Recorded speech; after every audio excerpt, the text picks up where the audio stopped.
Welcome back to Nights with Chris Boyle. Join me now is Michael and Leah Elias from High Gothic Casual. Thank you so much for joining us, Michael and Leah. Thanks for having us. So this is really, really amazing stuff. Number one, thanks for making it all the way down to the studio. Super stoked to have you so I can see your stuff in person. We have a lot of folks on the show, but it's really beautiful when we can get real high quality stuff that we could see, that we could touch, that we could take a look at for our audience. Tell us a little bit about how you guys met and how you got started making this company. You're a husband and wife couple, obviously, so that's very cool. Tell us a little bit about how you bring that to the work that you do. Sure. So how we met is actually from a proto-Facebook social media network from 2004 or thereabouts. No kidding. And we did not live in the same states. I was atheist and Jewish, and she was raised Protestant. So we met by arguing and flirting at the same time. And online, yes. Yeah, we never and never really expecting to meet. And we fell out of touch for about 10 or 11 years and got back in touch 2016? Mm-hmm. And she was living in Beijing and I was living in LA. So again, I thought we'd never meet. But we kind of fell in love across the Pacific Ocean. And I was very poor at the time. The only thing I owned of any value was a van. And I was filling it with crumpled dollar bills at a time that I'd find under the couch. But I sold the van in order to buy plane tickets to go visit her. No kidding. So our first date was actually a week in Hong Kong. And that was the first, time we actually met in person. And I couldn't live without her, so I moved to Beijing. Long story short, we got married a little bit later. Wow. And it's been kind of a roller coaster of a ride.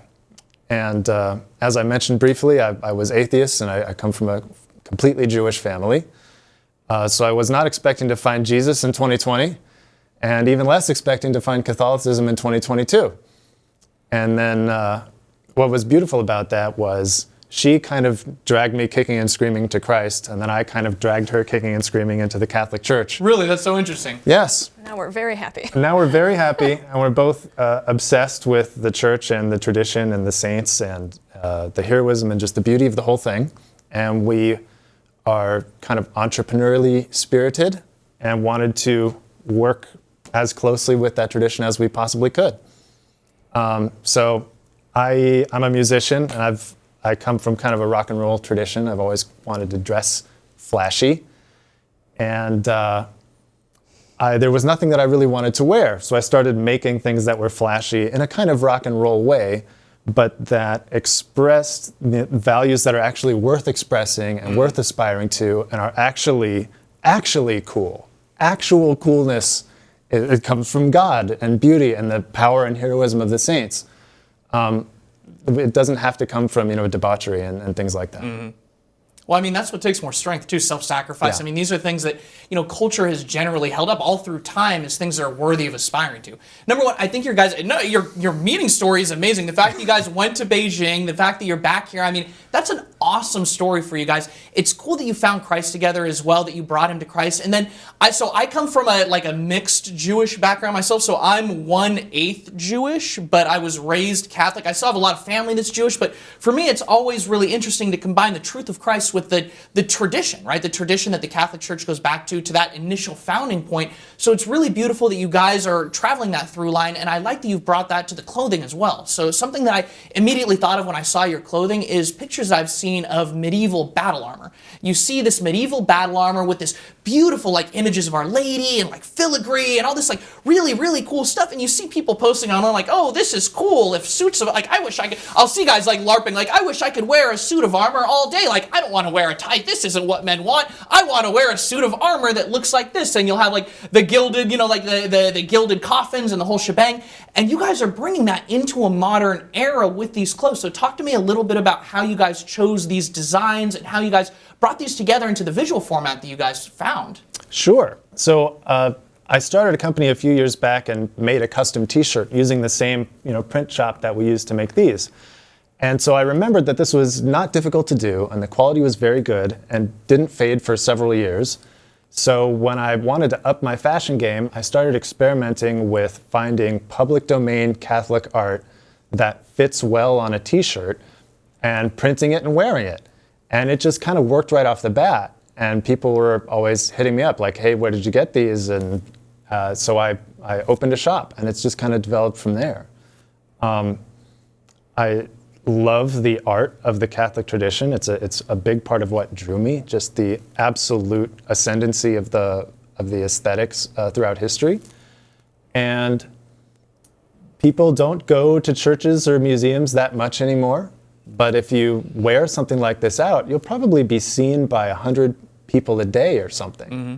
And so in the course of a year, if I wear something like this every day, it's like, projecting Jesus to a full stadium, full of people. And so thousands of people who wouldn't have encountered this art or had this, channel of grace to be spoken to, might have that. So it's kind of an effortless way to give the church and the Lord more sort of visual presence in the world.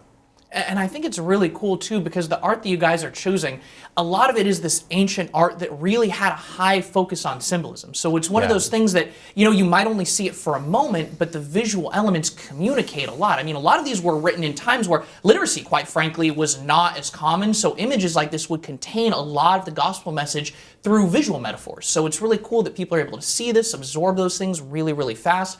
And these are, quite frankly, they're beautiful products. So this is obviously not something that's just print on demand, or you wouldn't be able to have like the full wraparound design. I kind of want to ask you, number one, how did you, it must have been really difficult to make these fit without any warping, without any distortion of the images. How were you guys able to have such an attention to detail to make sure these came out as beautifully as they did? Sure. So part of it is that the printing has gotten extremely good lately. That even when they, would give us warnings that the resolution was too low, it would come out beautifully. Like the Thomas Aquinas one over there is kind of a prototype, actually, and you can still read the text in the book that he's holding up. It's very clear, even at the minimum quality level of the print shop that we're using. And that's been a huge help because it's taken a lot of the burden off of us. And in the meantime, we have been careful to choose artworks that naturally fit the contours of clothing. And there's been some trial and error with respect to that. We've kind of developed a taste for what works and what doesn't. And also, the development of AI has helped a lot. Because, no kidding. Oh, yeah, because we can do two things that have been very important. One is, actually this one is probably the more crucial one. One is we can take, something like a 100-year-old photograph of Saint Therese and use AI to increase detail, to actually add details that weren't there. No so kidding. You can enlarge the image more than you normally would be able to, and it's still crystal clear. The other thing we're able to do is take a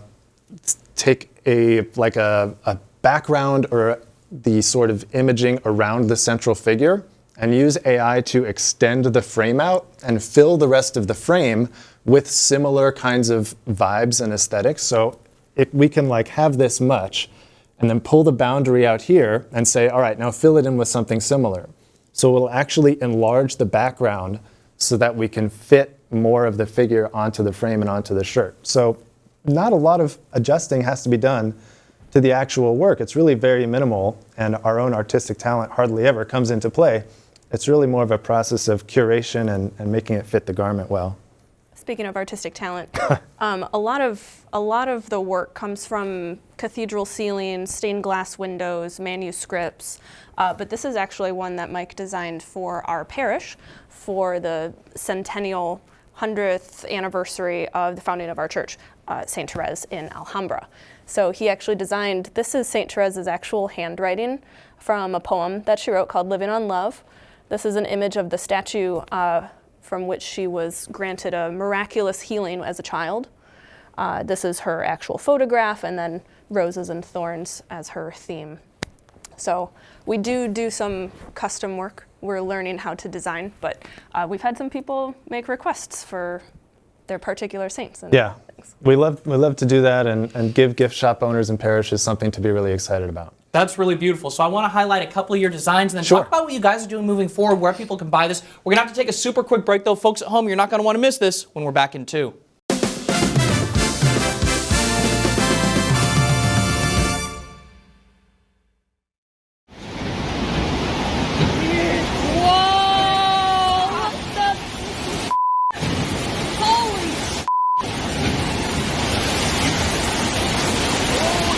Oh,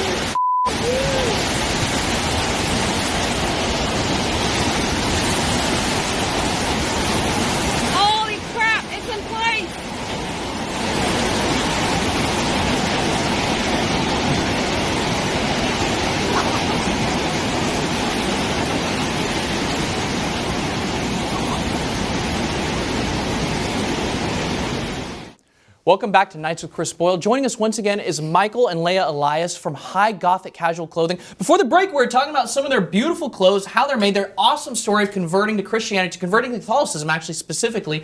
Tell us a little bit about some of the designs you chose from ancient Christian artwork, and show us where people can buy this stuff for themselves. It's really amazing clothing you guys have here. Sure.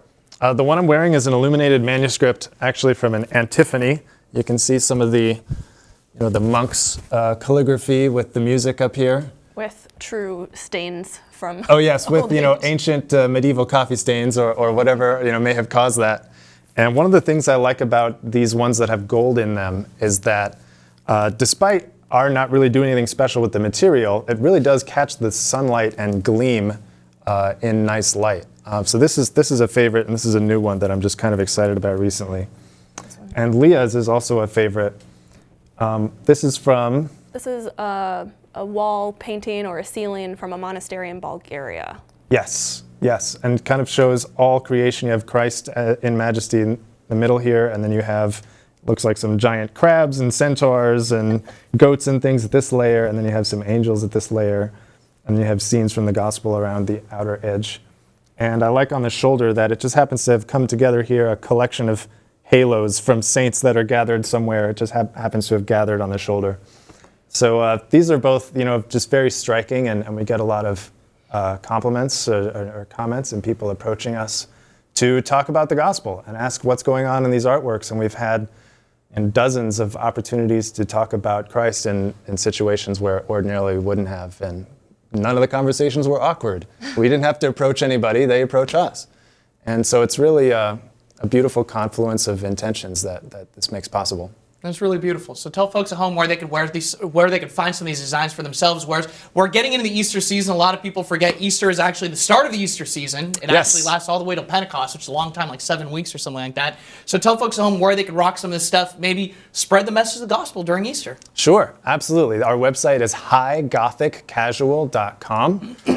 And that's where you can find everything, including more about us and the ability to message us to make special requests if you have a gift shop or a parish that you'd like to delight in a special way.